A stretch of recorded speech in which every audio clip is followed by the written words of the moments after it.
آج جو عنوان آپ حضرات کے گوشت گزار کرنے کا ارادہ ہے اس کا تعلق ہے معجزہ اور کرامت کیا ہوتا ہے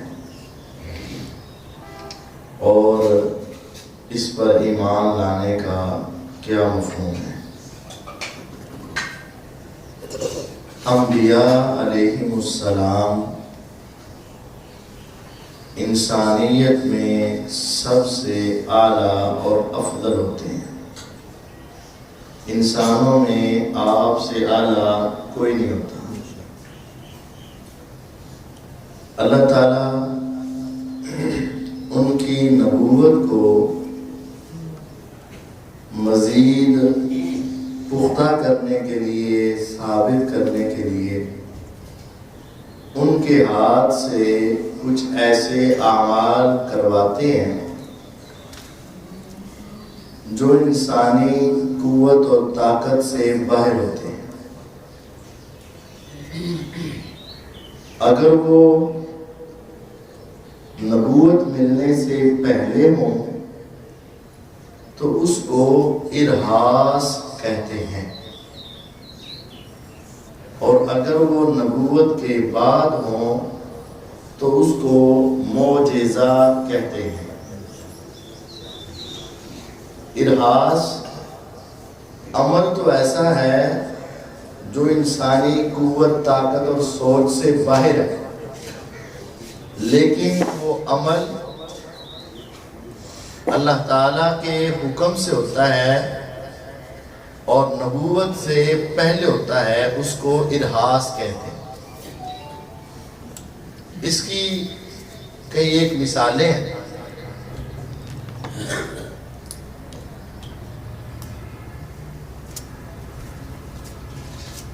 سیدنا عیسیٰ علیہ السلام بغیر باپ کے پیدا ہوئے ہیں۔ یہ اللہ تعالیٰ کی طرف سے ایک خاص انعام تھا، اور پھر وہ بچپن میں ماں کی گود میں کلام کرنے لگے، اور اللہ تعالیٰ نے ان کو اسی وقت یہ کلمات کہنے کا حکم دیا، قال انی عبد اللہ آتانی الکتاب وجعلنی نبیا۔ تو یہ ارہاس ہے، یعنی جو چیز نبوت سے پہلے ملے وہ کیا ہے؟ ارہاس ہے۔ پیغمبر علیہ السلام کے حوالے سے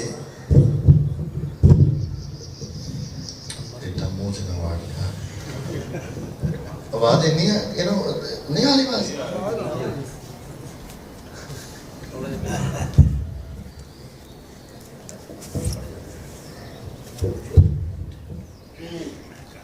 بس ٹھیک ہے، بڑی سونی آواز آتی۔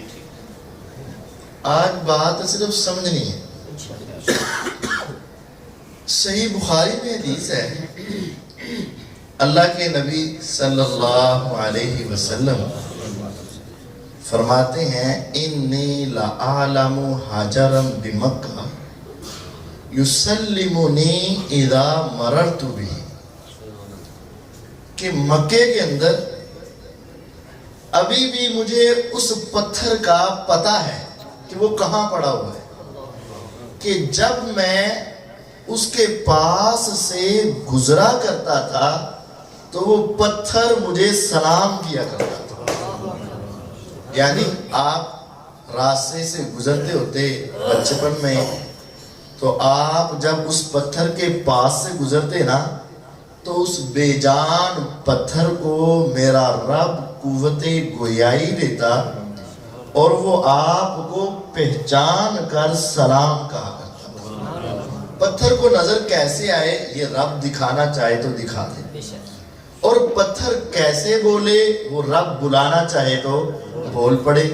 اور وہ پتھر ادھر پڑا ہوا ہے، ہو سکتا ہے وہ کسی پہاڑ کا حصہ ہو، اور ہو سکتا ہے وہ ویسے ہی زمین پہ پڑا ہو اور ذرا بڑا بھاری پتھر ہو اور کسی نے اس کو ہلایا ہی نہ ہو، آپ کہا کرتے تھے مکے کے اندر راستے میں ایک پتھر ایسا ہے جو مجھے ابھی بھی یاد ہے کہ میں جب بھی اس کے پاس سے گزرتا تو وہ پتھر مجھے سلام کرتا. اب یہ آپ کو اللہ نے ایک مقام دیا لیکن نبوت سے پہلے یہ ارحاس ہے.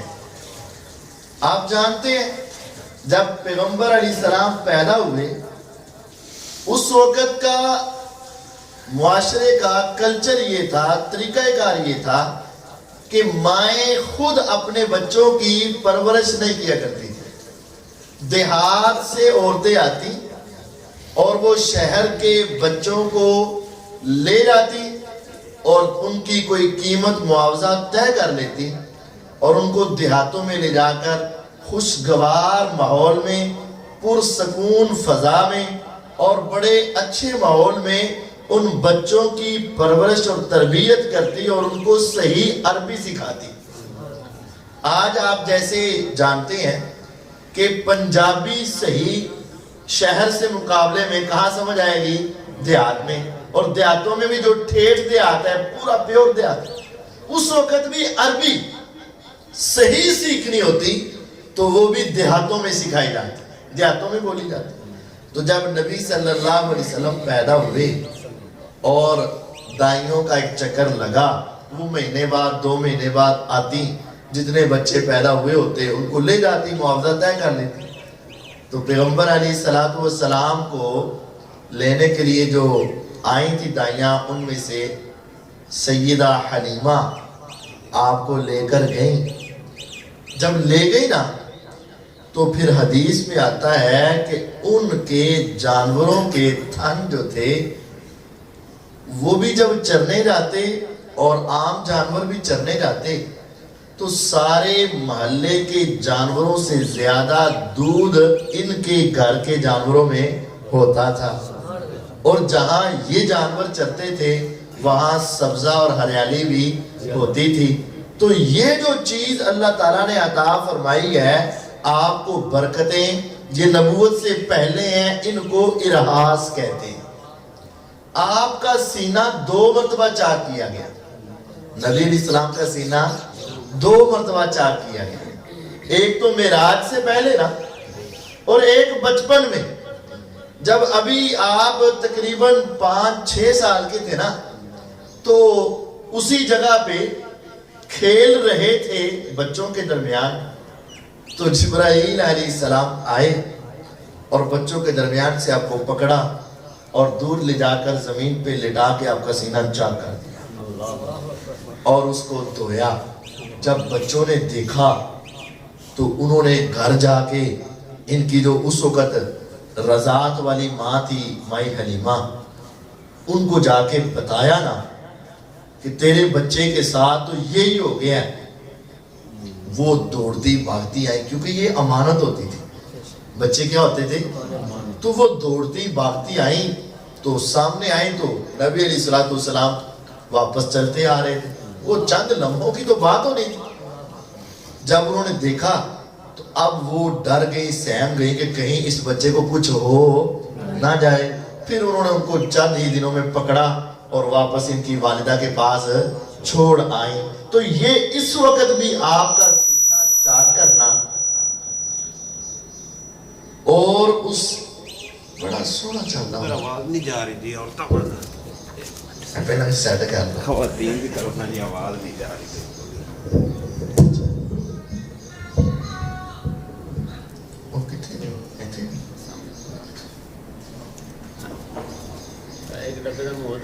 ادھر لگا ڈبا.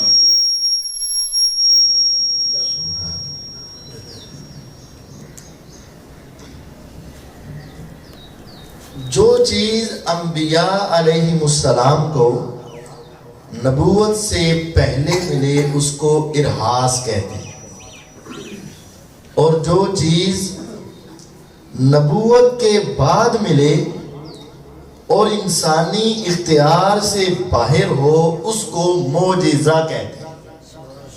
معجزہ کا معنی عاجز کرنے والی چیز, بے بس کر دینے والی چیز, یعنی ایسا کام جو انسانوں جنوں فرشتوں کو بے بس کر دے، کسی کے بس میں نہ ہو، اس کو معجزہ کہتے ہیں۔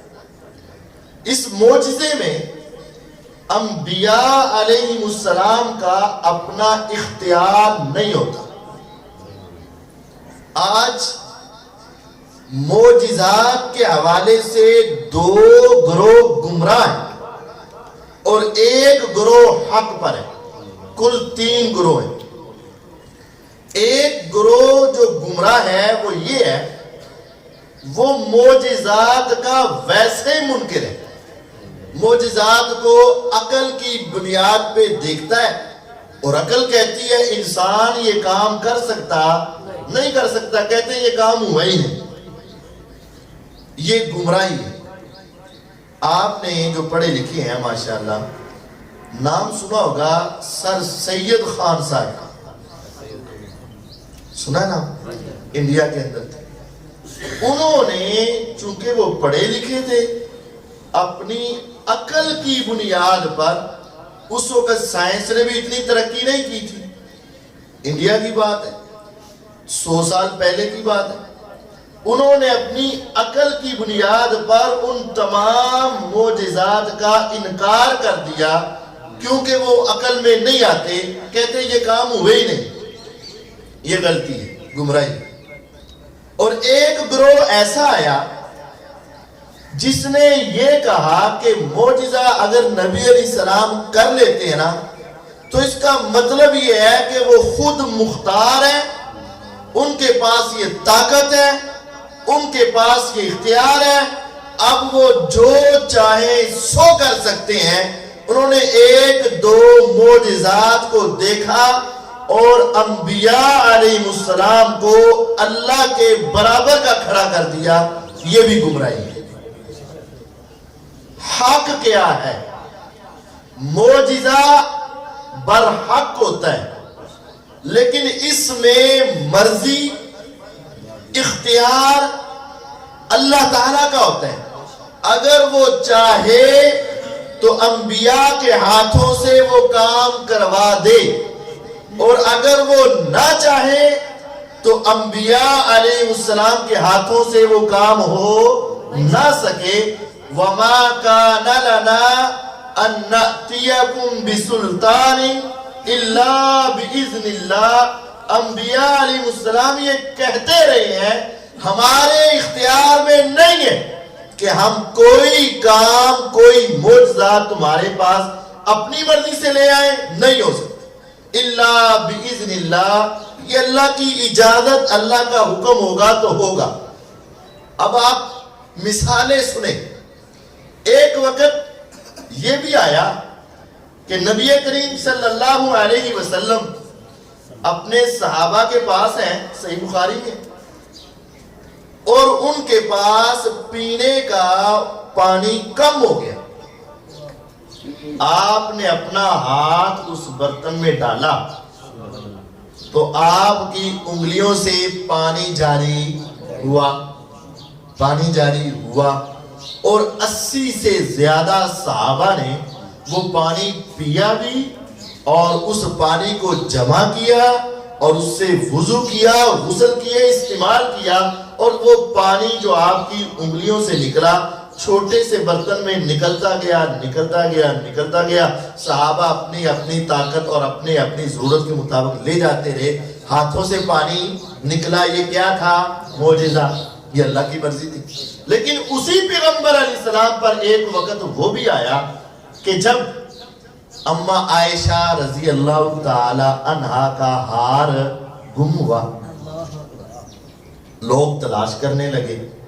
آپ نے صحابہ کو بھیج دیا کہ تلاش کر کے آؤ، پیچھے جہاں جہاں سے ہم سفر کر کے آئے ہیں، دور دراز تک صحابہ تلاش کرنے کے لیے گئے، اور قافلہ عام طور پر تو وہاں رکتا تھا جہاں کوئی کنواں، حوض وغیرہ ہوتا تھا، لیکن اب چونکہ پریشانی بن گئی تو وہاں ہی رکا قافلہ اور وہاں ہی تلاش شروع ہو گئی۔ اب اس موقع پر پانی نہیں تھا، تو جب نماز کا وقت آیا تو صحابہ پریشان ہو گئے، تو اب نبی علیہ السلام کے ہاتھوں سے پانی نہیں نکلا۔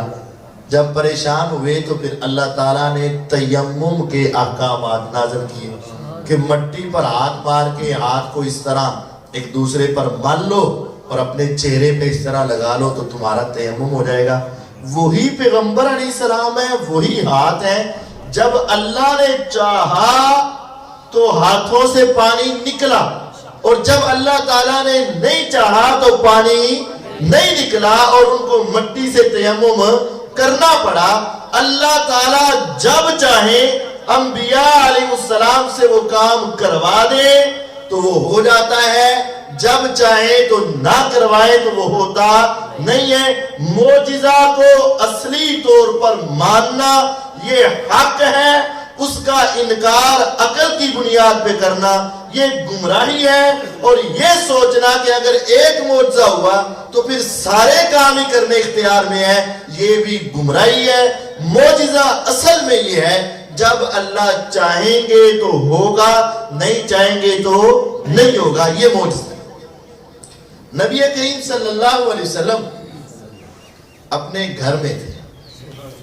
ابو ہریرہ رضی اللہ تعالی عنہ مدینہ کے اندر مسجد نبوی میں رہتے تھے. اے اللہ ہم سب کو مسجد نبوی کی زیارت عطا فرما, حج اور عمرے کی سعادت عطا فرما, اور خصوصاً رمضان میں عمرہ کرنے کی سعادت عطا فرما. جو چلے گئے ہیں ان کے قبول فرما, جو تڑپ رہے ہیں ان کو یہاں حاضری دے. اگر آپ جائیں مسجد نبوی میں اور آپ کا چہرہ قبلہ رخ ہو اور آپ پہلی 6 صفیں چھوڑ کر پیچھے الٹی جانب بائیں جانب دیکھیں تو نبی کریم صلی اللہ علیہ وسلم کی قبر مبارک, یعنی جس کو روزہ مبارک کہا جاتا ہے, وہ ہے. وہ ایک کمرہ سا ہے لمبا سا.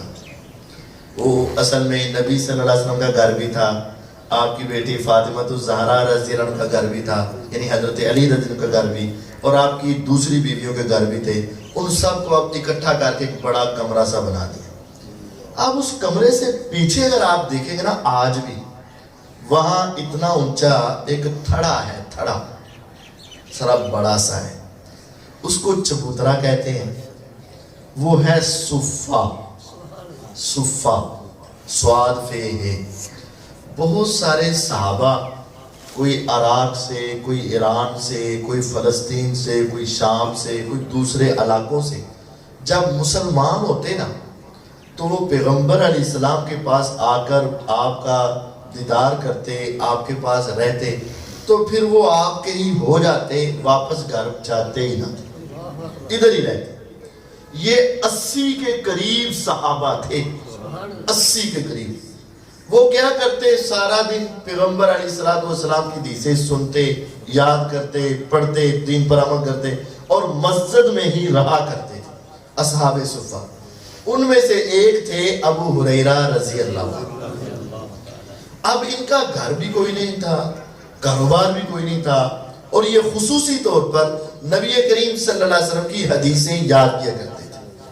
اور وہ فرمایا کرتے کہ اگر مجھے اللہ کا ڈر نہ ہوتا تو میں حدیثیں دنیا کو نہ بتاتا. دنیا کہتی ہے آج ابو ہریرہ بڑی دیر بعد مسلمان ہوئے ہیں اور سب سے زیادہ حدیثیں سناتے ہیں. ہاں, تمہیں کیا پتا میں نے حدیثیں کیسے یاد کی. انصار اپنے کاموں میں چلے جاتے اور مہاجر اپنے کاموں میں چلے جاتے, اور ابو ہریرہ 24 گھنٹے پیغمبر کی چوکھٹ پہ پہرا دیا کرتا. آپ بازار میں تو ابو ہریرہ بازار میں, آپ مسجد میں تو ابو ہریرہ رضی اللہ عنہ مسجد میں, آپ گھر میں تو ابو ہریرہ رضی اللہ عنہ آپ کے دروازے پہ. کہیں ایسا نہ ہو کہ آقا نکل کر کوئی بات کہیں اور ابو ہریرہ وہ سن نہ سکے, ایسا نہیں ہونا چاہیے. ایک دن بھوک سے نڈال ہو گئے تو وہ پیغمبر علیہ السلام کے صحابی نا پہلے شرماتے ہوئے ابو بکر صدیق رضی اللہ عنہ کے پاس گئے. اب سیدھا یہ کہنا کہ مجھے بھوک لگی ہے, کھلاؤ پلاؤ, یہ ضمیر گوارا نہیں کر رہا تھا. جا کے ابو بکر رضی اللہ عنہ کو کہتے ہیں, ابو بکر رضی اللہ عنہ اس آیت کا ذرا مجھے مطلب تو سمجھاؤ. وَيُطْعِمُونَ الطَّعَامَ عَلَى حُبِّهِ مِسْكِينًا وَيَتِيمًا وَأَسِيرًا إِنَّمَا نُطْعِمُكُمْ لِوَجْهِ اللَّهِ لَا نُرِيدُ مِنْكُمْ جَزَاءً وَلَا شُكُورًا. اس کا مطلب کی انہوں نے بڑا بہترین کر کے مطلب سمجھایا. انہوں نے سمجھ تو پہلے ہی تھی, اب یہ سمجھے کہ یہ ابو بکر خود نہیں سمجھے جو میں کہنا چاہتا ہوں. وہ گئے عمر رضی اللہ عنہ کے پاس اور جا کے پھر کہا کہ اے عمر ابن خطاب رضی اللہ عنہ, ذرا ان دو آیتوں کا مطلب تو سمجھو. انہوں نے بھی بڑی بہترین تفسیر کی, جو تفسیر بنتی تھی سمجھائی, لیکن ان کو کیا پتا کہ ان کے دل میں تو کوئی اور بات ہے. اب سیدھا وہ کہنا نہیں چاہتے. اب وہ گئے تناؤں کے تنا, حکیموں کے حکیم, عقل مندوں کے عقل مند, فہم و فراست کے بیتاج بادشاہ جناب محمد الرسول اللہ صلی اللہ علیہ وسلم. آپ کو جا کے کہتے آقا اس آیت کی تفسیر کیا ہے. آپ نے چہرے کو دیکھا, کیفیت کو دیکھا تو سمجھ کے فرمایا میرے ساتھ چل, میں تمہیں بتاتا ہوں اس کی تفسیر کیا ہے. گھر میں گئے, پوچھا کھانے کے لیے کچھ ہے, کہا کھانے کے لیے تو کچھ نہیں, لیکن پینے کے لیے انصاری نے آپ کو تحفے میں ایک پیالے میں دودھ بھیجا ہے, ہم نے آپ کے لیے رکھا ہے, آپ وہ نوش فرمائیں. فرمایا میں نے نہیں پینا تھا. ابو ہریرہ رضی اللہ عنہ کو بلایا اور کہا ابو ہریرہ یہ پیالہ پکڑ لیکن پینا نہیں, اس کو مسجد میں لے جا, تیرے جیسے اور 80 صحابہ اسی طرح بھوک کی وجہ سے پریشان ہیں, ان کو مسجد میں سب کو ایک لائن میں کتاب میں بٹھا دے. حدیث کے الفاظ ہیں, ابو ہریرہ رضی اللہ عنہ فرماتے ہیں کہ میرا بھوک کی وجہ سے کیفیت کیا تھی وہ میں ہی جان سکتا ہوں, لیکن پیغمبر کے حکم کے آگے میرا کوئی چارہ نہیں تھا. میں کچھ نہ کہہ سکا. اے نہیں کہا کہ محنت تے میں کی تھی, منگیا تے میں, انہوں نے تے کچھ کیا بھی نہیں, تو پھر آپ ان کو پلا رہے ہیں تو بھوک تو مجھے لگی ہے. نہیں, سب کچھ تھا, لیکن جب آقا کی بات آ گئی تو آگے سے کچھ کہہ سکے نہیں, انکار کر سکے نہیں. سب 80 کو کہا کہ تمہاری موجے لگ گئی, کتار میں بیٹھ جاؤ. اب ایک پیالہ تھا, یہ معجزہ آنے لگا ہے. ایک پیالہ تھا, ایک کو پلایا, دوسرے تیسرے چوتھے پانچویں چھٹے ساتویں 80 کے 80 پی گئے, وہ پیالہ ختم نہیں ہوا. حدیث میں ہے جب 80 نے خوب پی لیا نا تو میں لے کر نبی علیہ السلام کے پاس آیا, تو آپ نے کہا فلم یبقى الا انا وانت, ابو ہریرہ اب باقی یا تو رہ گیا یا میں رہ گیا. تو میں نے بڑی جلدی سے کہا صدقتا, ہاں آقا سچ کہہ رہے ہیں, یا تسی تھے یا میں رہ گیا, تو میں رہ گیا ہوں. اب نبی علیہ السلام نے کہا اشرب پی, کہتے فشرب, تو میں نے پیا. جب میں نے خوب پیا تو پھر میں نے آپ کو دیا, پھر آپ نے مجھے کہا اشرب پی, فشرب, تو میں نے پھر دوبارہ پینا شروع کر دیا. جب میں نے پی کر پھر آپ کو دیا, آپ نے کہا اشرب اور پی, فشربت حتی انی لأرى الری یخرج من تحت اظفاری, حتیٰ کہ مجھے یوں محسوس ہوا کہ اس دودھ کی تراوٹ اور اس کی طاقت اور اس کا لطف مزہ میرے ناخن کے نیچے تک اس کے اثرات پہنچ چکے, یعنی پورے وجود میں اس کا اثر پہنچ گیا. پھر میں نے وہ اپنا بچا ہوا محمد الرسول اللہ صلی اللہ علیہ وسلم کو دیا, تو آپ نے پیا تو وہ پیالہ ختم ہو گیا. اب یہ ایک طرف معجزہ ہے, اس کو ماننا ضروری ہے, لیکن اس کو دیکھ کر یہ کہنا کہ آپ ہر وقت یہ کام کر سکتے ہیں, یہ غلط ہے. کیوں؟ اما عائشہ رضی اللہ عنہا فرماتی ہیں کعبے کے رب کی قسم, ہفتہ نہیں, مہینہ نہیں, 2 مہینے 60 دن ہمارے گھر میں ایسے گزرا کرتے تھے کہ ہمارے گھر میں جلانے کے لیے چولہا نہیں جلتا تھا, روٹیاں نہیں پکتی تھی, کھانا نہیں پکتا تھا. کیوں؟ کیا وہی چلتا رہتا تھا؟ نہیں.